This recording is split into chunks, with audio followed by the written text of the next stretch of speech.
被困在瑞典无人森林的深处。这个女孩竟然利用一个倒塌的树根，在这里建造了一个可以躲避棕熊和狼的庇护所。露西是一名会中文的瑞典女教师。这次休假期间，她本打算徒步穿越这片森林。由于小时候经常和外公一起狩猎，所以她对森林非常了解。不幸的是，这次她迷路了，但只要保证自身安全，救援队2天内一定会找到她。这片森林中有很多棕熊，瑞典的棕熊数量很多，每年都有合法狩猎季，20%的棕熊会被猎杀。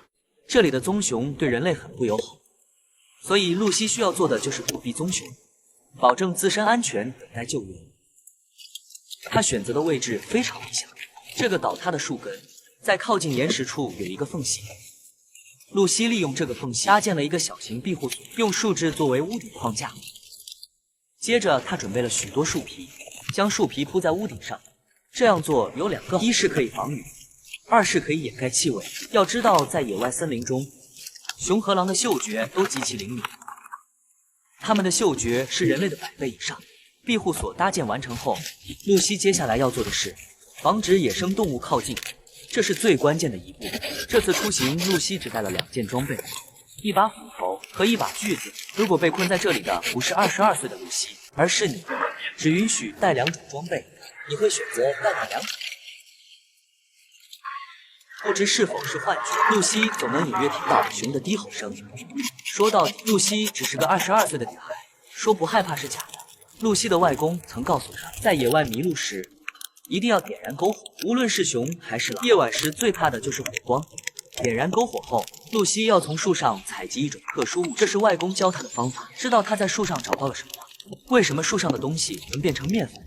现在露西要准备晚餐了，猜一猜看，露西的饼是用云杉树粉做的吗？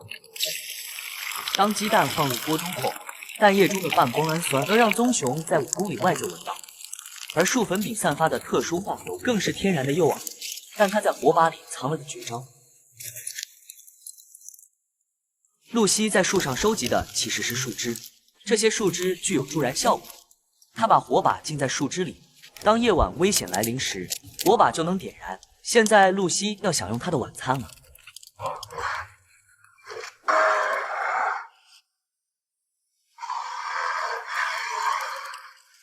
据瑞典护卫队统计，83%的棕熊袭击发生在夜间，午夜前是高峰期。